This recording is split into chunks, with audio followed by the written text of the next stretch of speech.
प्रसाद स्वरूपाला प्राप्त होतो। भगवान श्रीकृष्ण परमात्म्याचं चरित्र उच्चारण केल्यानंतर चरित्र तर एवढं आगाध आहे, मही पत्र सिंधू वाटे, पण आपल्याला ते थोडक्यामध्ये पाहिजे।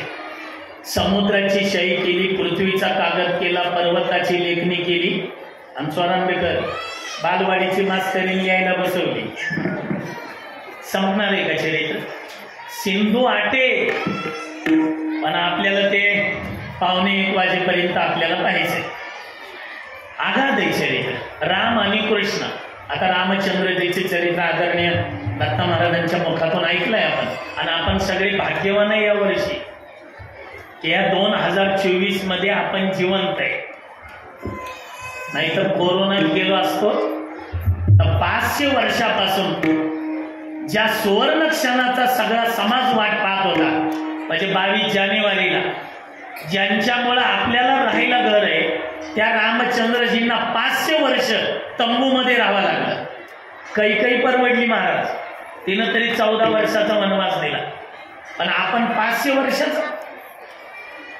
वर्ष प्रभू रामचंद्र तंबूत राहिले। पण गेलेल्या 22 जानेवारीला भगवान प्रभू रामचंद्र मंदिरामध्ये विराजमान झाले। इथून पुढे किती पिढ्या येऊ द्या, किती पिढ्या रामचंद्रजीचं दर्शन घेऊ द्या, पण आपण मात्र अभिमानानं सांगू, रामचंद्र प्रभू सिंहासनावर विराजमान झाले ते आपल्या कारकिर्दीमध्ये। अभिमानानं सांगा। राम आणि कृष्ण याच्यात नावापासून विरोध आहे। राम एकही जोड अक्षर नाही, कृष्ण सगळं वेल्डिंगच केलंय। रामचंद्र प्रभू शुद्ध पक्षात, भगवान कृष्ण वद्य पक्षात। रामचंद्र प्रभू उन्हाळ्यात, भगवान कृष्ण पावसाळ्यात। रामचंद्र प्रभू दिवसा 12ला, भगवान कृष्ण रात्री 12ला। रामचंद्र प्रभू राजवाड्यात, भगवान कृष्ण येरवाड्यात। म्हणजे जेलमध्ये जन्म झाला ना। आणि काल्याच्या कीर्तनामध्ये जन्मापासून चरित्र नाही सांगत बसायचं, सांगायचं पण विस्ताराने नाही। एदसे चरित्र केले नारायणे, रांगता गोदने राखीत आहे। रांगताना गोदने राखताना जे चरित्र केलं त्याचं वर्णन करायचं। श्रीकृष्ण रूपाने अवताराला आले ना, अवतार झाल्याबरोबर इकडं कंसाने सभा बोलवली। सभासद सगळे बसले होते, कुणी मिशावून हात फिरवतय, कुणी दाढीवून, कुणी दंड ढोपटतय, कोण मारतय वैऱ्याला। ते खुतना मावशी उठली म्हणजे पहिल्यांदा, नामा म्हणे आली नंदाच्या घरा, स्वरूप सुंदरा देवांगना। सुंदर प्रकारचं रूप धारण केलं आली, स्तनात विष भरून आली, पोरमारी आली म्हणून सगळ्या गावात चर्चा चालू झाली। ती करायचीच तसं, कोण वाट्या खेळतय, कुणी विटी दांडू खेळते, उचलायचं पोर स्थानाला लावलं मेलं की फेकून द्यायचं। दीन दुर्बळाची मारीत बाळके, करिता ती शोक माई बापे। नंदाबाबाच्या वाड्यावर आले, यशोदे हा आले आले। हा कोण? ओळखलं नाही मला? नाही ना, कोण? तुझी बहीण ना मी। यशोदा म्हणली बहीणच नाही, ही कुठून आली? मावस बहीण, मावस बहीण। मावशीच नाही मला। बरी आत ये ना, पुढे आली, बसा खाली, बसली। कृष्ण कुठे? आत्ताच नाव घातलंय, पाळण्यामध्ये झोपलाय। लहान मुलांना नाव घातल्याबरोबर मुलं पाळण्यात ताबडतोब झोपतात, बरोबर आहे ना? बरोबर। मोबाईल घरी गेल्यावर बघ केल्या काय? लहानपणी नाव घातल्यावर ताबडतोब झोपता का नाही? लहानपणी नाव घालायला कोण असतं रे बाळा? पप्पा? कोण असतं? आजी।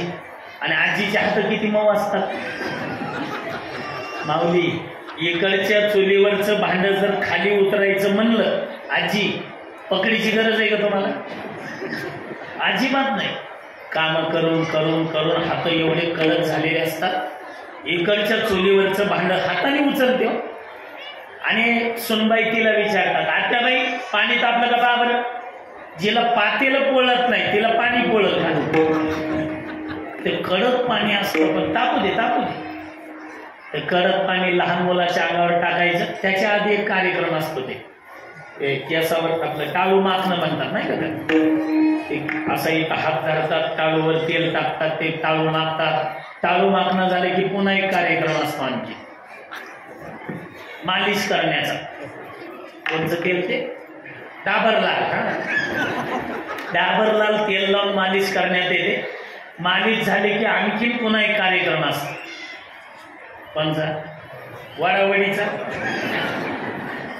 इकडचा हात इकडचा पाय, पुन्हा इकडचा हात इकडचा पाय, पुन्हा हात पाय मुंडका असं दाबून एका जागेवर करतात. त्या सगळ्या त्रासातून वाचलो म्हणून काल्याच्या कीर्तनाला बसलो.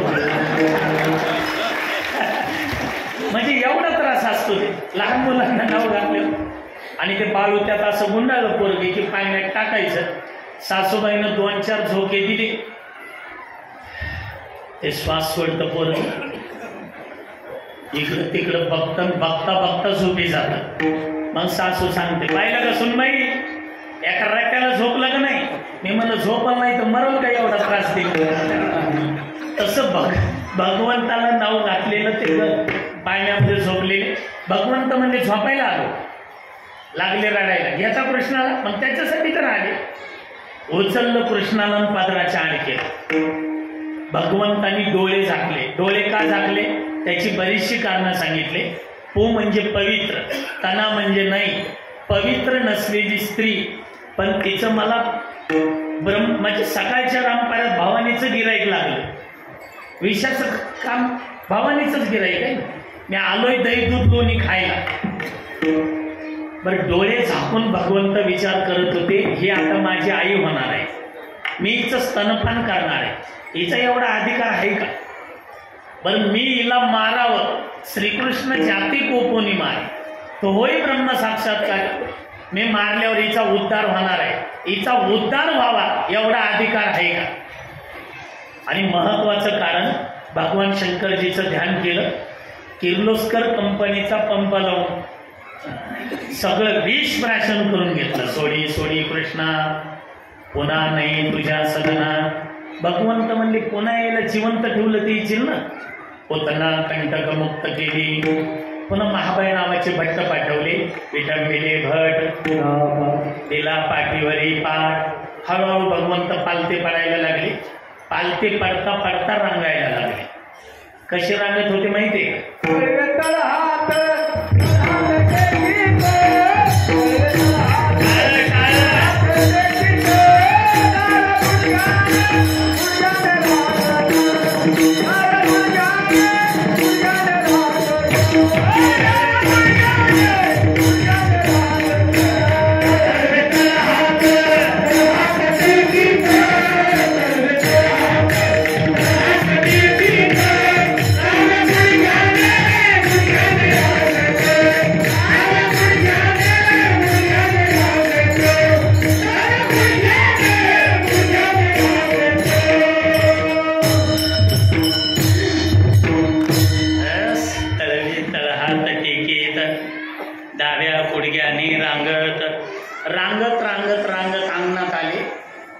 तिकडून काही गोपाळ आले, कशाचा तरी आधार घ्यायचे आणि उभे राहायचे. आणि एक दिवस अंगणात खेळता खेळता भगवान कृष्णाने माती खाल्ली. माती खाल्ल्याबरोबर एक गोपाळ म्हणला, ए पेंद्या, ह्याच्या आईला सांगू का जाऊ माती खाल्ली म्हणून? पेंद्या म्हणला, मार खायचा का तुला? त्याच्या आईला सांगू. मार कोणाचा खायचा? कृष्णाचा. तुला मारील ना ते म्हणलं, ते इकडं कुठं बघते, तिकडे खेळायले. भगवान कृष्ण खेळत होते, हे जे पळत गेलं, यशोदा मैया काय झालं रे? कृष्णाने माती खाल्ली. आईला सगळ्यात जास्त राग येतो माती खाल्ल्यावर. तिनं ती काठी घेतली, हे खेळत होते तिथं आले आणि लांबूनच आवाज दिला, कृष्णा. हे खेळण्याच्या नादात होते. आता एवढं कीर्तन चालू पण बोलण्याच्या नादात आहे. त्यांना काय आहे का मेळ कीर्तन? तसं तिथं भगवान कृष्ण खेळण्याच्या नादात होते, त्यांना काय आवाज गेला नाही. पुन्हा यशोदेने आवाज दिला, ए कन्हैया कृष्ण. तरी काही भगवंत पाहिना. शेवटी राग आला, ए कृष्ण. आणि मग भगवंताने पाहिलं कोण आहे, इकडं मी मैया. भगवान कृष्णाने आईला पाहिल्याबरोबर लक्षात आलं काहीतरी भानगड झाली. भगवंताच्या लगेच लक्षात आलं की पक्ष फुटलाय. कोणीतरी आपल्यातलं फुटलं आणि आईला जाऊन सांगितलं की मी माती खाल्ली म्हणून. भगवंताने काही कळू दिलं नाही. भगवंत जवळ आले, मैया काय झालं, माती खाल्ली ना. माती आणि माती खायला मला काही दही दूध तूप लोणी कमी आहे का. माती खाय घरी किती दही दूध तूप लोणी, तू म्हणती माती खाल्ली का. आता एका गोपाळाने येऊन मला सांगितलंय तू माती खाल्ली म्हणून. देव म्हणले हा म्हणलं का नाही मी, आपल्यातलं कोणीतरी फुटलंय. मैया ते काय झालं, तू यायच्या आधी सगळे गोपाळ मला म्हणले आम्ही तुझ्या घरचं दही दूध लोणी आम्हाला खायचंय, पोटभर खायचंय. मी म्हणलं आमची आई एवढं कसं देईल, तू दिला असतं का एवढ्या सगळ्या गोपाळांना. ते काय महादेवरावची पंगत आहे का सगळ्याला ते. मग म्हणले तुझ्या पुरतं देईल मी डबाभर. हे सगळे म्हणत होते आम्हाला तुझ्या घरचं दही दूध लोणी खायचंय. मी म्हणलं आई देणार नाही. हे म्हणले चोरून खाऊ. मी ह्यांना गोपाळांना सांगितलं की आपण या जन्मात तरी चोरी करणार नाही. या असं पटवून दिलं, या जन्मात तरी चोर. असं पोटात शिरलं यशोदा मैयाच्या. आणि मैया मी यांना म्हणलं ना तसं, ते सगळे गोपाळ मला म्हणले तू जर आम्हाला लोणी खायला देणार नसशील तर आम्ही तुला मार खाऊ घालणार. म्हणून ते कोणीतरी तुझ्याकडे आलं, तू लगे काठी घेऊन आली. घरातल्या मोठ्या माणसाने एवढे कान हलके करायचे नसतात मैया. घरातल्या मोठ्या माणसाने जर एवढे कान हलके केले तर घर फुटायला वेळ लागत नाही. यशोदा म्हटली पण एक काम कर, इकडच्या पार्टीत बघितलं तर गोपाळांमध्ये बळीराम दादा होता. यशोदा म्हणली बळीराम, ए बळीराम पुढे. का ग मैया, कृष्णाने माती खाल्ली. बळीराम दादा म्हणले 1001% खाल्ली. आणि मग देवाला कळलं की घर बी फुटलंय. म्हणजे या वर्षीच फुटलंय, घर बी फुटलंय. मग घर बी फुटलंय म्हटल्याबरोबर त्यावेळेला यशोदा मैयाला सांगितलं. भगवान कृष्ण सांग मैया ते बळीराम दादा बोलतोय ना मी माती खाल्ली, ते खरं नाही मैया. तो बळीराम दादा खोटं बोलतोय. नाही नाही काढली मी माती,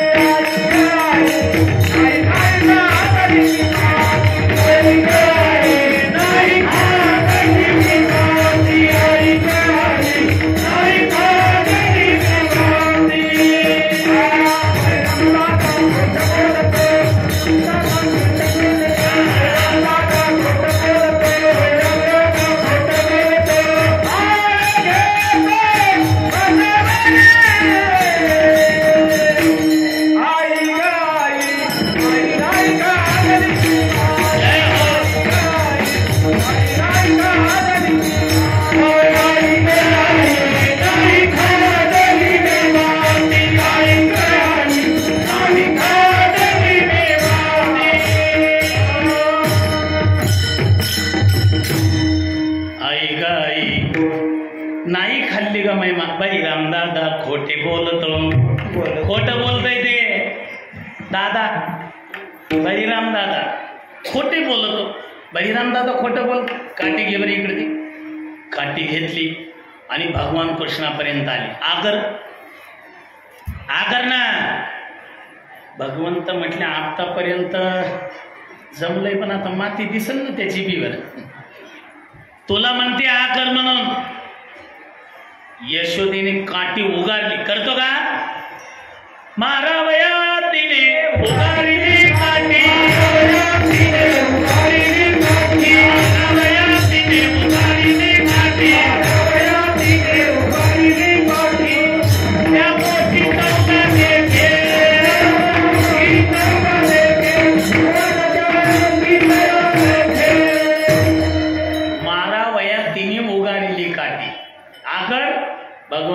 करतोच आता.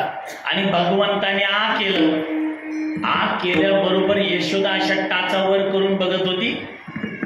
भुवन येत्या पोटी 14 देखे. आतमध्ये बघितलं ते 3 लोक 14 भुवन याचं मिळून एक ब्रह्मांड होतं. आणि त्या ब्रह्मांडामध्ये पुन्हा ते भूलोकात पुन्हा गोकुळामध्ये नंदबाबाचा वाडा, नंदबाबाच्या वाड्याच्या अंगणामध्ये पुन्हा ते कृष्ण आतमध्ये एक, तिथं एक यशोदा. त्या यशोदेनी काठी उगारलेली. ही यशोदा म्हणली त्याच्या तोंडात काय? आतमध्ये वाकून बघितलं तर काय दिसलं?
यशोदा मैयाने.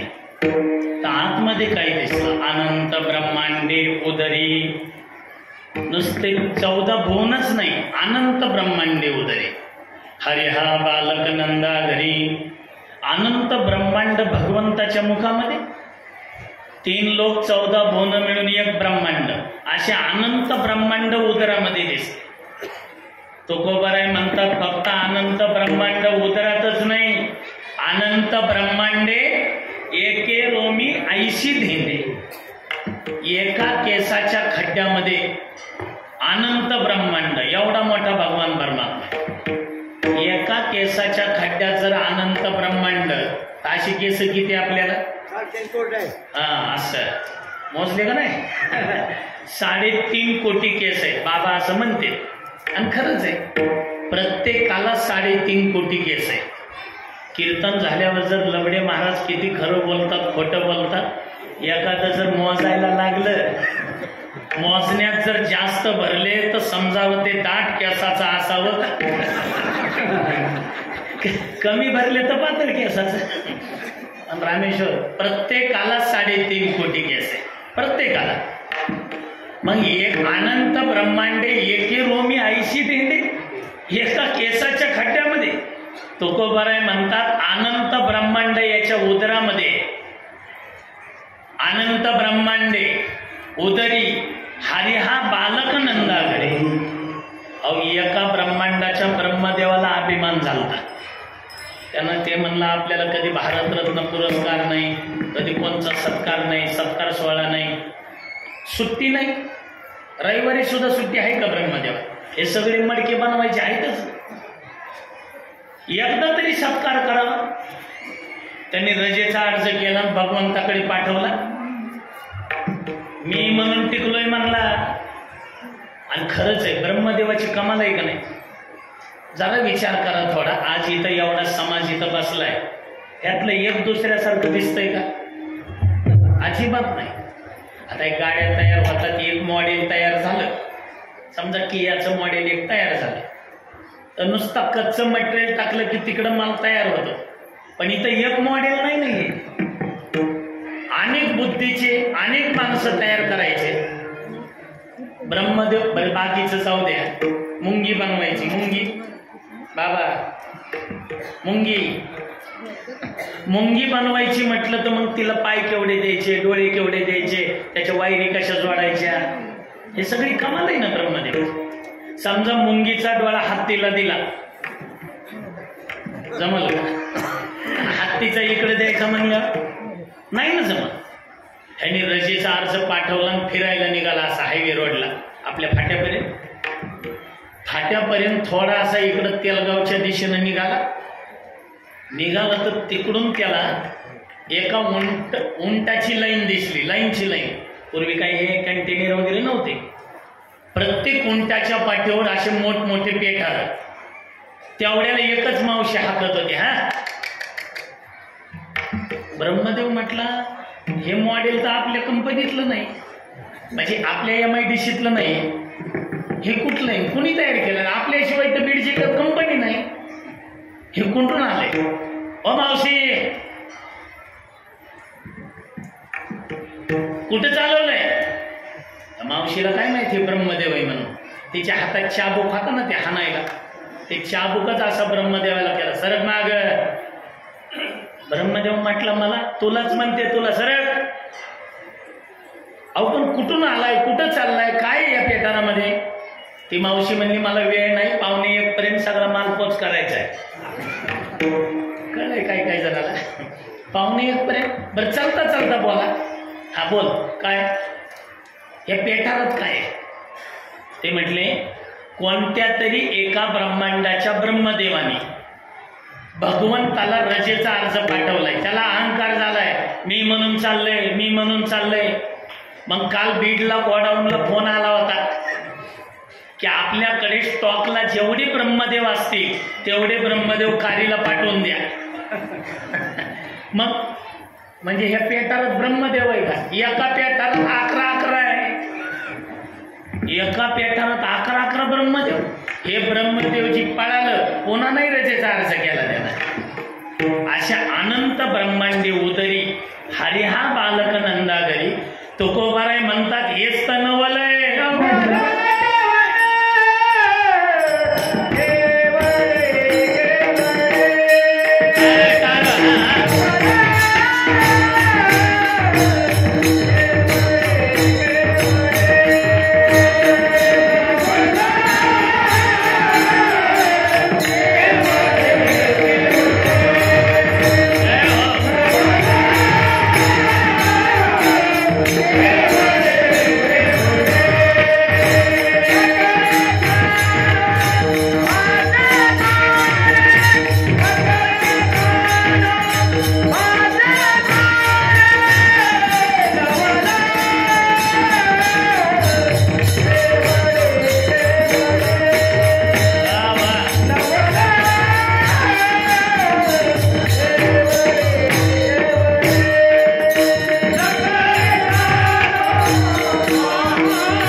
केवडे केवडे नकळे कानोबाचे कोडे. हे नवल नाही तर काय, हे सुद्धा नवलच आहे. नवल केवडे केवडे. बघा तुम्ही, न घडणारी गोष्ट घडून आली की माणसं म्हणतात काय नवल आहे. नवल आहे. समजा चहा विकता विकता विकता पंतप्रधान झालेच ना. माणसं म्हणतात काय नवल आहे हो, चहा विकता विकता पंतप्रधान. नवल आहे. एकाचा मित्र मुख्यमंत्री झाला, दोघे एकाच वर्गात होते, बरोबरच चहा कॅन्टीन टाकलेलं, आणि एक चहाच विकत बसलं आणि एक मुख्यमंत्री झालं मुख्यमंत्री. योगायोगाने झालं. आणि झाल्यावर त्या मित्राच्या मुलीचं लग्न ठरलं. पण ते चहा कॅन्टीनवाले मग यानं हे म्हणलं आपल्याला माहिती आहे आता त्याच्या मागं महाराष्ट्राचा व्याप आहे, ते तर येऊ शकत नाही, पण आपलं कर्तव्य आहे ना. यानं पत्रिका पाठवली माननीय मुख्यमंत्री साहेब, आणि मुख्यमंत्री लग्नाला आले तर पंक्ती वाढत होते मुख्यमंत्री. पहिलं मंगलाष्टक मुख्यमंत्र्यांनी म्हणलं, सगळ्या मीडियावाल्यांनी दिलं. दुसऱ्या दिवशी पेपरला महाराष्ट्राचे मुख्यमंत्री मित्राच्या मुलीच्या लग्नामध्ये मंगलाष्टक पहिलं त्यांनी म्हटलं. लोक म्हटले काय नवल आहे हो, झोपडपट्टी. आणि मंगलाष्टक म्हणलं यात काय नवल. ते खालचा फोटो बघ, त्या बघ ते पाणी वाढतंय मुख्यमंत्री. अरे खरंच की जग आहे का त्याच्या हातात. मग तुकोबाराय म्हणतात साधा मुख्यमंत्र्याने मित्राच्या मुलीच्या लग्नात जर पाणी वाढलं तर तुम्ही नवल करता. इथं जगाचा मालक ब्रह्मांडाचा धनी नंदबाबाच्या घरी राहत होता, हे किती नवल आहे. नवल केवडे केवडे नकडे कानोबाचे कोडे. साधं कोड कळत नाही आपल्याला, साधं तर कानोबाचं कोड कळल का. आम्ही सोजी महाराज आळंदीला बरोबर होतो. आदरणीय भगवान महाराज वरपगावकर, जगन्नाथ महाराज देशमुख हे आमच्या अगोदर होते. आम्ही संस्थेत शिकत असताना एका गावाला गेलतो. एका लहान मुलाने कोड सांगितलंय. मी जाहीर सांगतो, मला अजून त्याचं उत्तर आलं नाही. इथं जर कोणाला उत्तर आलं, बरं का उल्हास महाराज, इथं जर कोणाला उत्तर आलं त्या कोड्याचं जर उत्तर आलं तर आजचं नारळच तुम्हाला. नारळ म्हणलंय सरपंच, नारळच तुम्हाला. कोड सोपं आहे, पण उत्तर चोरांबेकर अजून मला आलं नाही. कोड ऐका आणि बघा नारळ भेटत आलं तर बघा, ते तरी सोपं आहे. ते म्हटले 3 महाराज लोक एका गावाला कार्यक्रमाला गेले. पहिला दिवस सप्त्याचा, नाश्त्याची व्यवस्था नाही, चहाची नाही, सगळे ज्याच्या त्याच्या नियोजनात होते.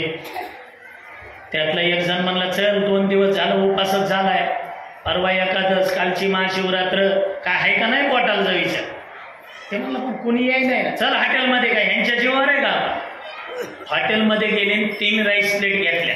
त्यावेळेला 25 रुपयाला होती राईस प्लेट, बरोबर ना सुजिमा, 25 रुपयाला 1 राईस प्लेट. कोड बघा, उत्तर सांगा.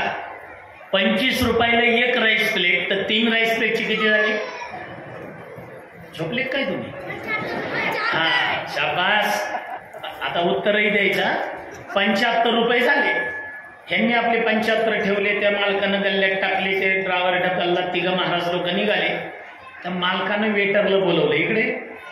हे कुणाच्यात आले पाहुणे नाही, ते सप्ताह नाही, ते सिद्धेश्वर भगवंतात. अरे उगाच पैसे घेतले यांच्यात. इकडे 75 रुपयातले 5 रुपये त्याच्याजवळ दिले. जा त्या महाराज लोकांना देऊन जा. ती 3 महाराज लांब गेलते, हे पळत होतं. पळता पळता विचार करत होतं, महाराज किती आहे. बरोबर, महाराज किती. 75 काय 3. आता तूच दी मला नारळ. महाराज 3 आहे रुपये 5 दिलेत ना वेटर जवळ. 75 गल्ल्यात टाकले, त्यातले 5 त्या वेटर जवळ दिले. महाराज 3 आहे. हे म्हणलं 3ला 5 कसं काय द्यायचे वाटून. पण तिला हुशार होतं, ते विकारीच होतं. त्यांनी काय केलं, 2 रुपये टाकले स्वतःच्या खिशात. 2 स्वतःच्या खिशात टाकले. 3 महाराज लोकांच्या हातात 1 रुपया दिला. बाळा 25 रुपयातला 1 रुपया परत मिळाला. राईस प्लेट कितीला पडली. 24 रुपये. 25 मधला एक एक परत भेटला. 24 रुपयाला एक राईस प्लेट. 3 राईस प्लेटची किती झाली? 24 त्रिक 72. नोकराच्या खिशात किती? 2. 72 आणि 2 74 रुपये कुठे? तेवढं काला होईपर्यंत हुडकून ठेवा, सगळे मिळून मला द्या.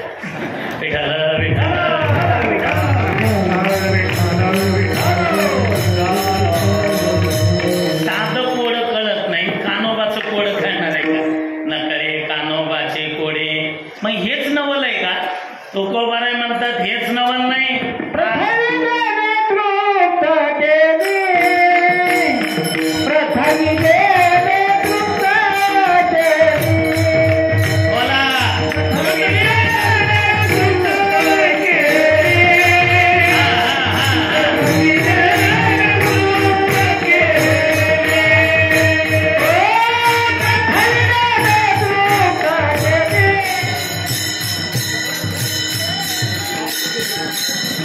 Yeah.